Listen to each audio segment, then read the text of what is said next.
Welcome to today's webinar, Build, Art, Code, Play, Integrating Robotics within K-2 Curriculum, brought to you by Simple K12. My name is Lori and I'm here with Jason Ennis, and we are so excited to have all of you here with us today. Now, this webinar has been brought to you free today thanks to our sponsor, KinderLab Robotics, creating innovative maker spaces for early education or introducing coding into your pre-K through second grade classrooms.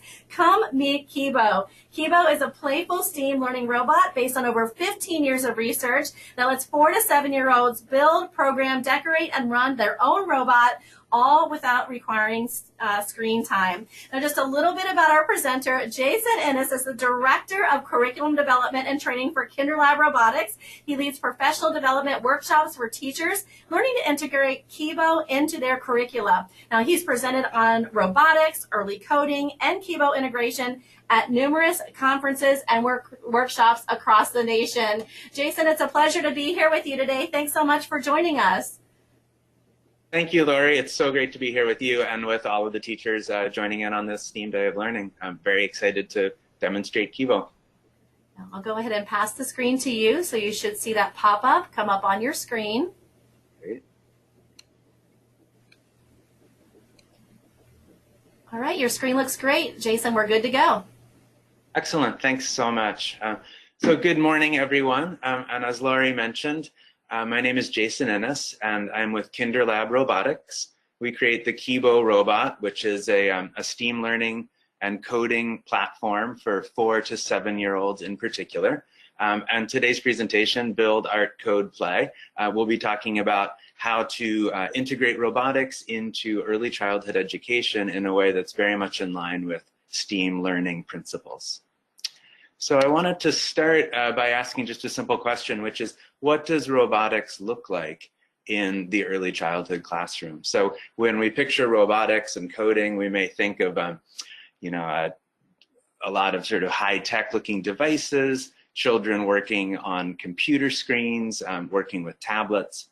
But for us, early childhood education and robotics looks a lot like early childhood education without robotics. So I just want to play this short video, and if it comes through, great. If it doesn't, we can share the link to this video on YouTube.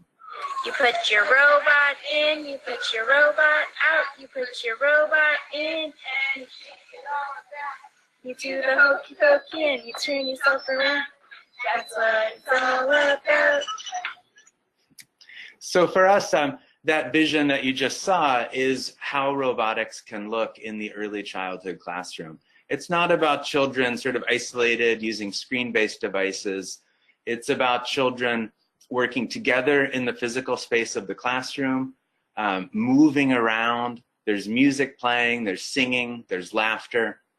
All of those aspects that are so important in early childhood education anyway can be enhanced and explored and deepened by integrating robotics into the curriculum as well. So the robot that you see on the screen in front of you right now is KIBO, our early childhood robotics platform. KIBO, it has wooden surfaces, it has soft plastic edges. It's designed to not look like anything in particular. It doesn't look like an animal or a traditional robot or a vehicle. The idea with KIBO is that it's a platform on which children can project their imaginations, as well as a platform that children can build onto and extend with art and engineering to turn the robot into whatever they imagine or whatever supports the curriculum that the classroom is working on anyway. One of the great innovations behind KIBO, and the innovation that allows it to be a completely screen-free experience, is the block-based coding language for KIBO. So KIBO is programmed using physical wooden manipulatives, these wooden blocks that children attach together to create a sequence of instructions for their robot to follow. So each physical wooden block represents one command for the robot. And the manipulatives themselves are familiar, comfortable. They're materials very much like what the children are used to working with in the classroom already.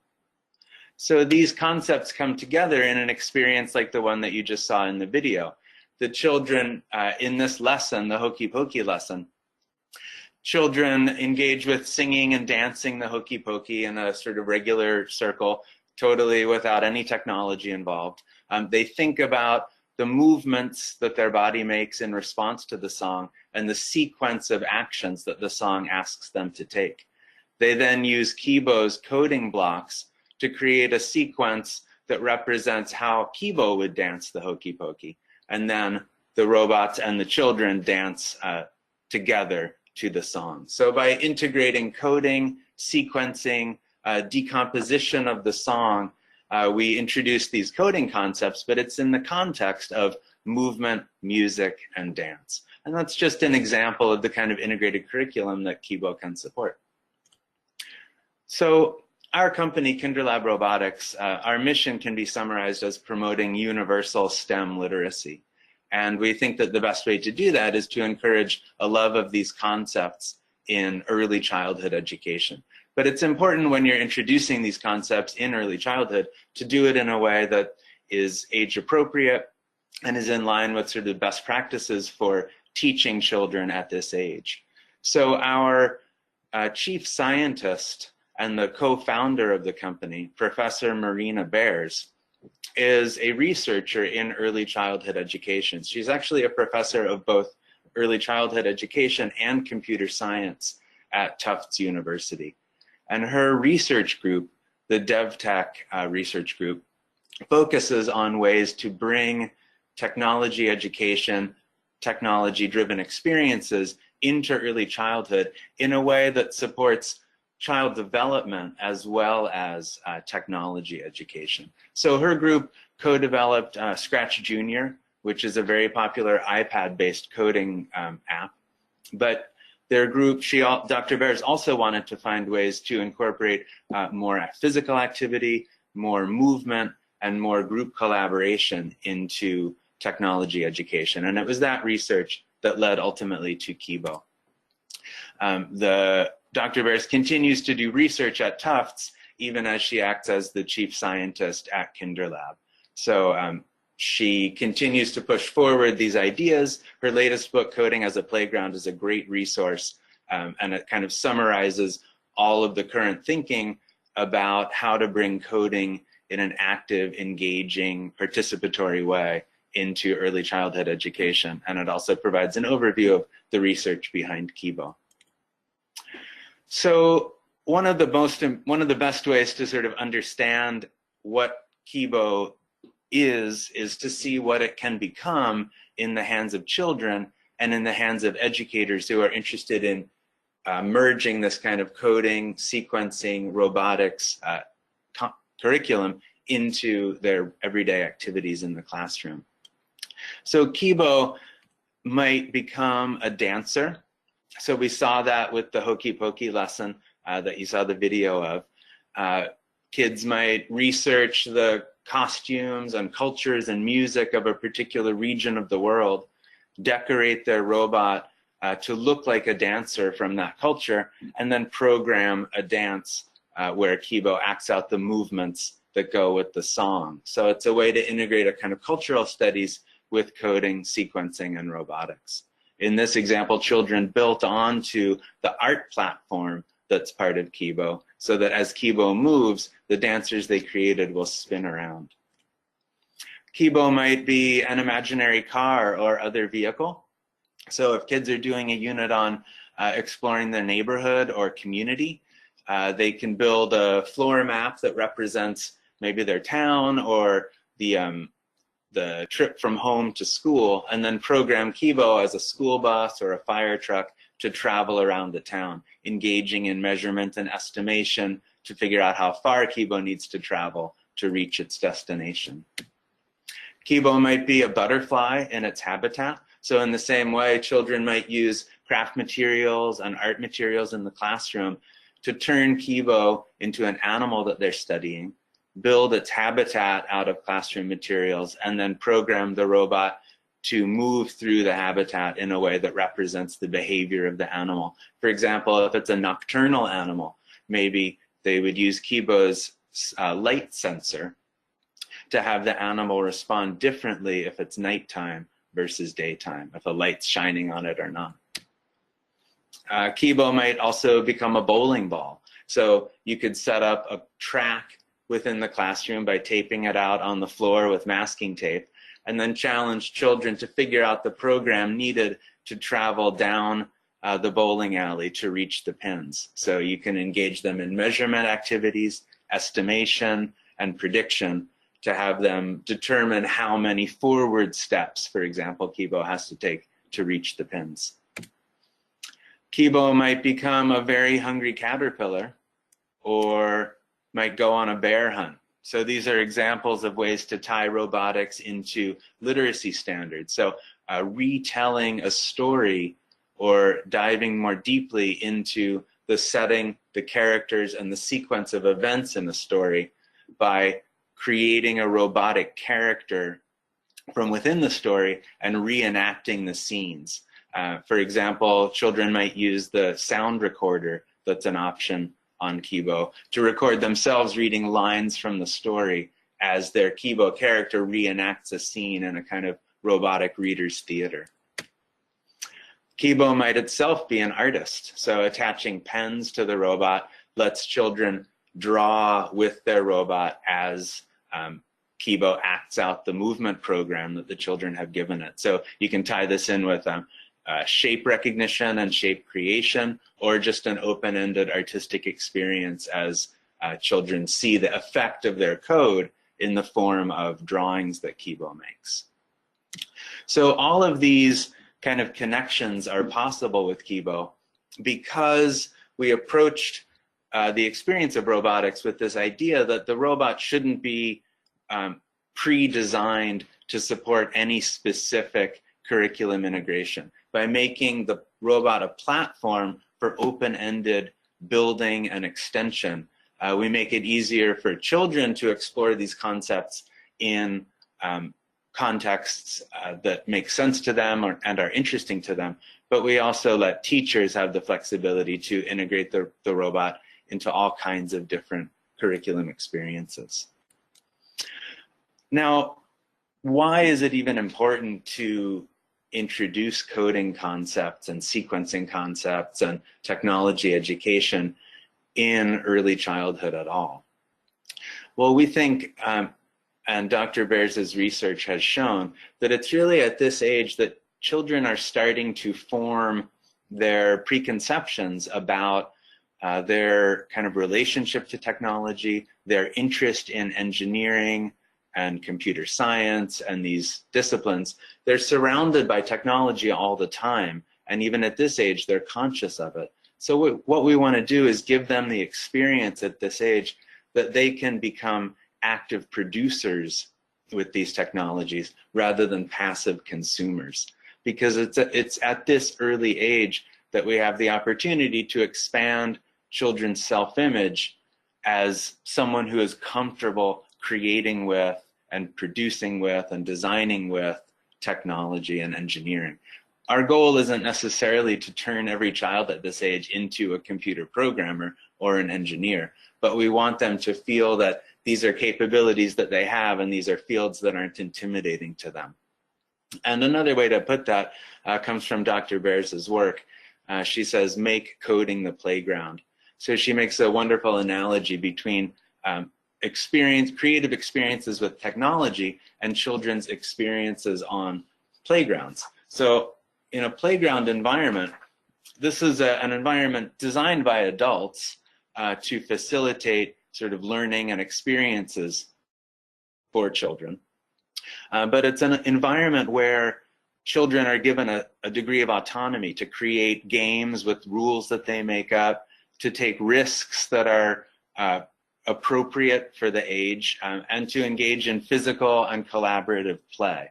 And all of these aspects of experience on the playground can be translated into children's experiences with technology, as long as the technology is designed in an open-ended way to support that kind of engagement.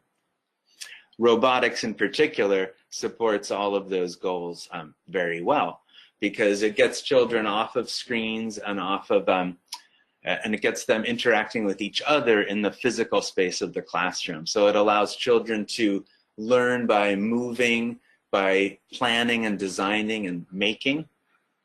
And it also allows them to engage in experimentation and collaboration. KIBO is also extremely tangible, which is important for children at this age. So the block-based programming language is built on these physical manipulatives that children engage with and represent the coding concepts in concrete ways. But by seeing the effect of their code on a physical robot that moves around the classroom, it also makes the output of their code tangible and concrete as well. All of the skills that children engage with when they're working with robotics, when they're working with coding, actually correspond to child development milestones and skills that children are engaged with at this age anyway. So algorithms, for example, that's the concept of creating a sequence of steps to solve a problem. That kind of engagement with sequencing, with putting things in a logical order, is a foundational math and literacy skill that children are developing through many different activities. In the classroom, every time they engage with the series of steps that's needed for them to, for example, transition from circle time to outside play can be framed in terms of sequencing. So these skills are ones that are natural for children at this age. And the same goes for these other aspects of computational thinking. And work with robotics also supports the goals of sort of the learning and innovation goals from the framework for 21st century learning as well. Children are engaging in critical thinking, creativity, collaboration, and communication as they work together in small groups to design solutions to problems using coding and robotics. The engineering design process as well is one of the structuring concepts behind all of our curriculum. Children on the earlier end of the age range don't necessarily engage in this cycle sort of as designed, but by introducing children to the terminology in the engineering design process, we can get them reflecting on the actions that they naturally take as they engage with a new problem and then design and test solutions. And this is built into the philosophy of all of our curriculum. So KIBO is supported by over 80 hours of curriculum materials that we provide.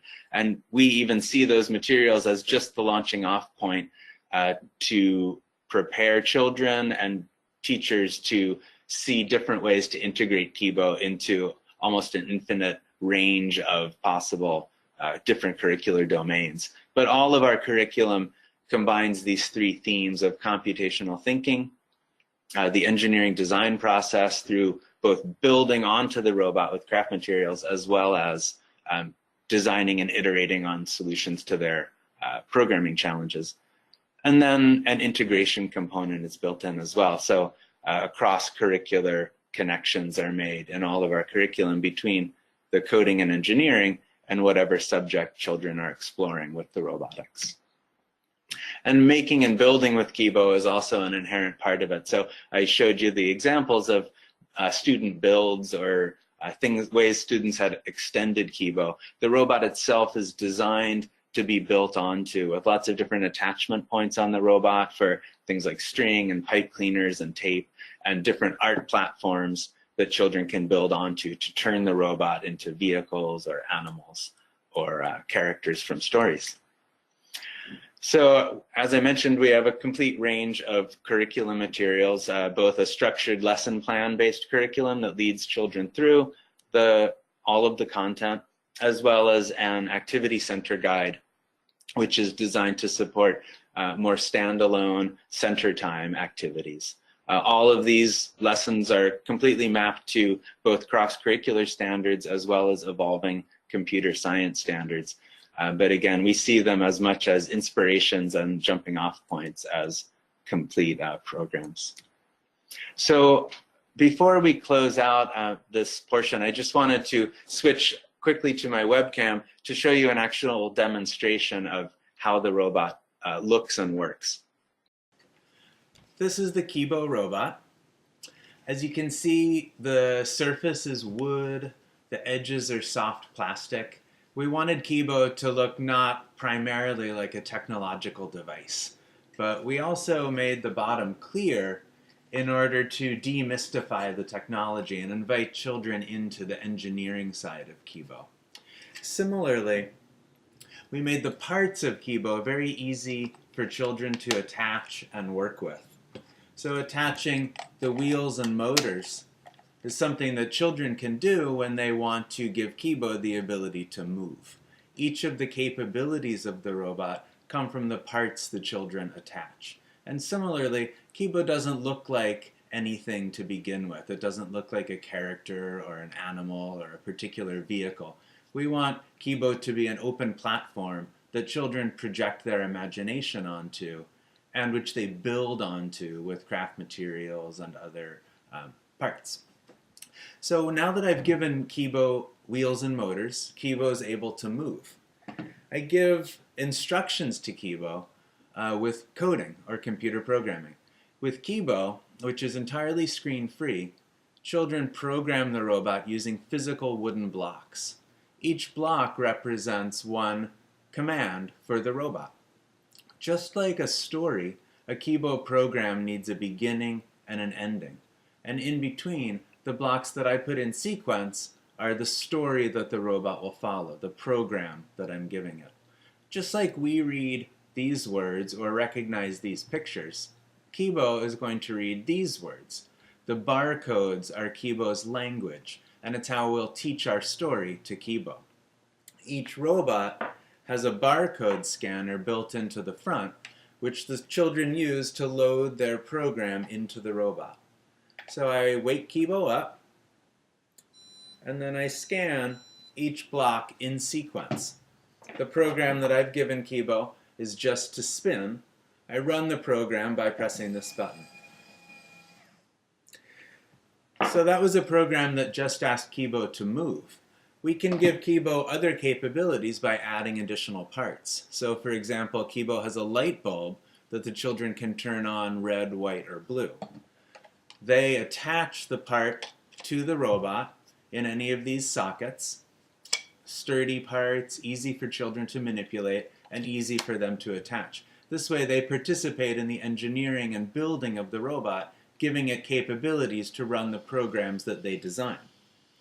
In addition to parts like the light bulb, KIBO also has sensors. These work like our human senses and give the robot the ability to respond to sound, or light, or distance, to allow the robot to change its behavior based on things that happen in the environment. So now I've given KIBO both a light bulb and a sound sensor. So I'm going to create a new program that makes use of those. First I'll ask KIBO to turn its light on. Then I'll ask KIBO to wait for a clapping sound. And then we'll use the spin that we had before. So again, a beginning and an ending, and then steps in between in sequence that represent the story that KIBO will follow. So I'll scan this new program,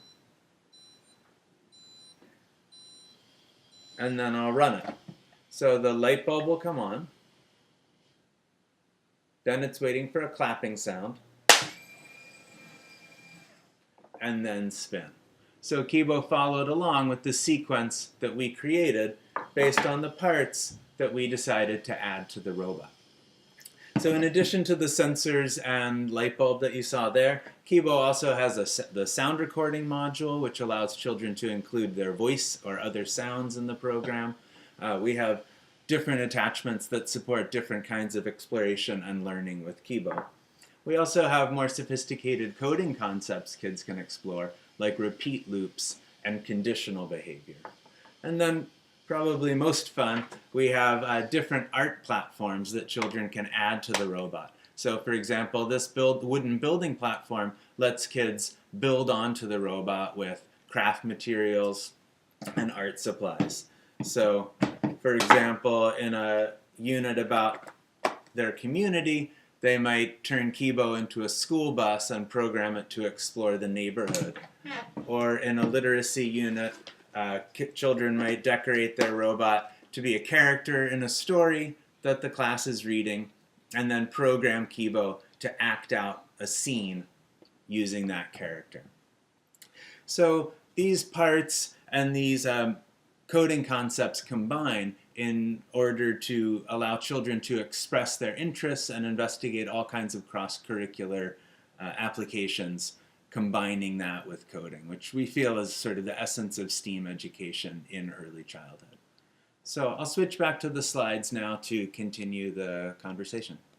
So that's a very quick overview of KIBO's capabilities and focused on the idea of how robotics can support this cross-curricular education by building onto the robot, by extending the robot, and by merging these coding concepts with creativity, art, and an exploration of cross-curricular concepts.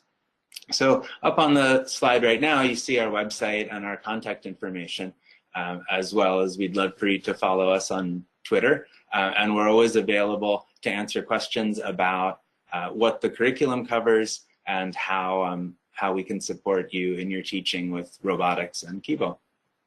So I'd love to answer any questions that may have come up during the session. Jason, thank you so much for a wonderful presentation. I'll go ahead and pull the screen back here. I'll give you a couple of moments to catch your breath, and then we'll take some Q&A from our attendees.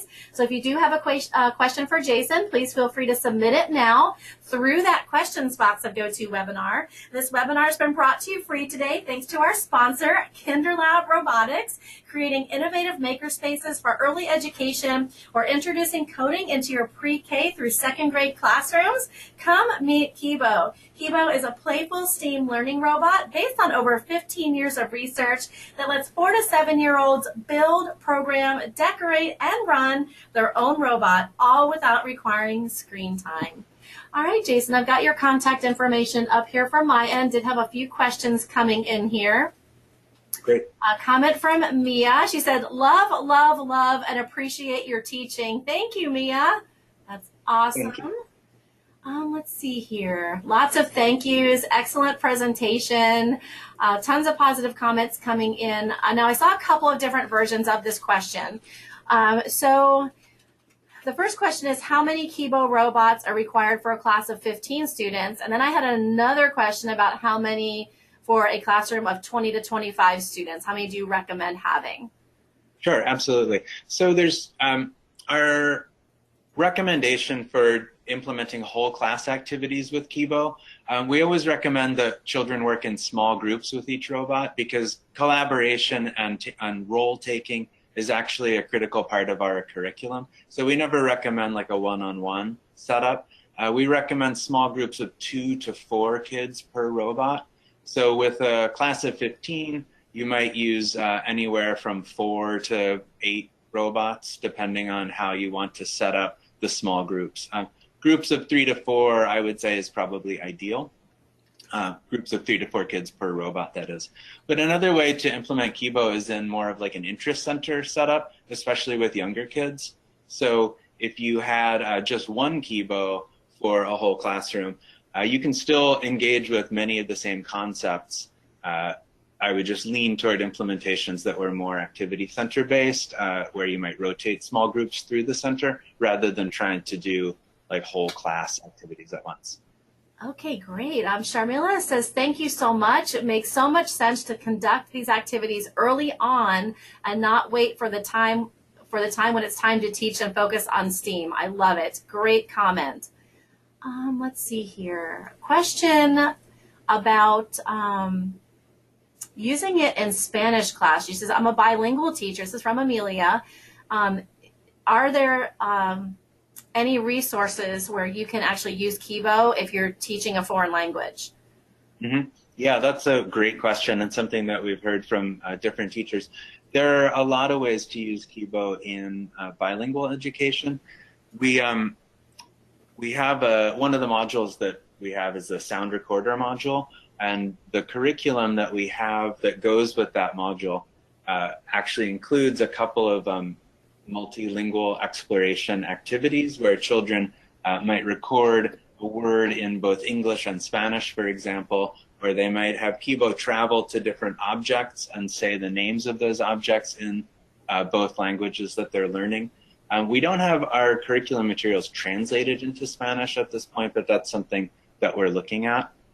And then we also have a upcoming guide about activities based on a floor map, and literacy as well as multilingual education is one of the aspects that we're going to cover in that guide as well. There are also a number of teachers who are active on our social media channel who have used KIBO in bilingual education. So you would definitely find support there from other teachers.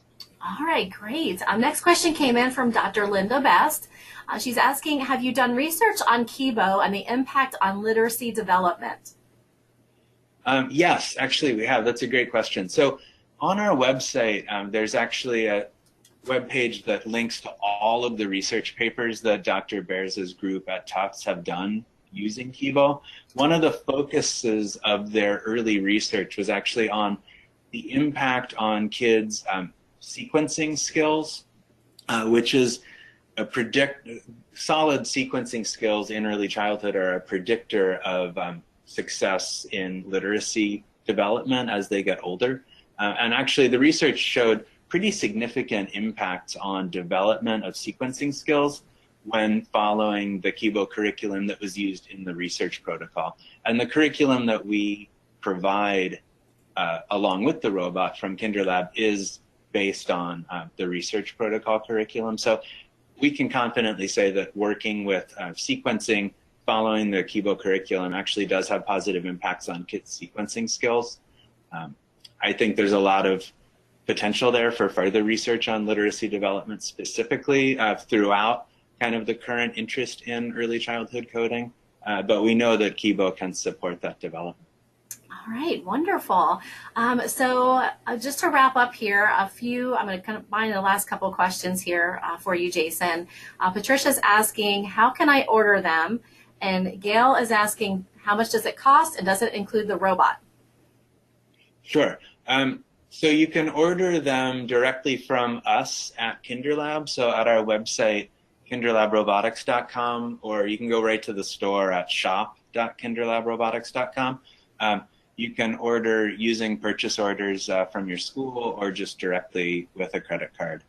We sell the robots individually, but we also sell them in bundles called classroom packages, which are designed for school use. The classroom packages include either 2, 5, or 10 robots. They come with all of the curriculum materials, and they also come with 2 hours worth of web-based interactive professional development to introduce the coding, the approach to using the robot, and the curriculum. So that's what those packages are what I would recommend, and you can see all of the details for them at the store on our website. And the robots themselves, the price of the individual robot ranges from $229 to $499, depending on how complete of a package it is and which additional add-ons and parts and programming blocks come with it. But in any case, the robot itself is always the same. So even if you were to purchase one of the less complete starter packages, you can always add on to the robot and buy the additional parts later on. There's only one KIBO, and it's just a matter of what comes with it. You know, Jason, that's great, and that leads me to my next question, which you pretty much just addressed. If teachers are new to using robotics with their students, is there a place where they can get training or support for using KIBO? Because maybe this is something that's brand new to them. Absolutely. So we agree. I mean, training and feeling confident with these tools and understanding the best ways to present them to kids and to integrate them into curriculum is such an important part of all of this. And it's great that you guys are putting together a day like this, for one thing. But that's the reason that all of our classroom packages include the bundled professional development. So anytime a school buys the classroom package, the teachers at the school can participate in an interactive webinar where we introduce the robot, but we can also talk about the specific implementation and the needs at that school. And then there's another hour of follow-up PD later on once they've had a chance to try it out in the classroom. But in addition to that, We have a wide range of free resources. We have a website called resources.kinderlabrobotics.com that's linked from our main site, where you can see like videos, case studies, sample activity lessons, and a lot of these have been submitted by other teachers. It's a peer resources website. As well, our social media channel, the @KinderLab Robotics on Twitter, is a great resource for just seeing like pictures and videos that other teachers have shared. And then finally, we have a few free lesson plans and curriculum guides that we can share with teachers who are just curious to see how the curriculum looks before they dive in. All right, wonderful. Jason, thank you again so much for a fabulous presentation. It's been a pleasure being here with you today, as always. I look forward to being here with you again for your future sessions. Thank you so much, Laura, and thank you to everyone who joined in. Thanks again, Jason.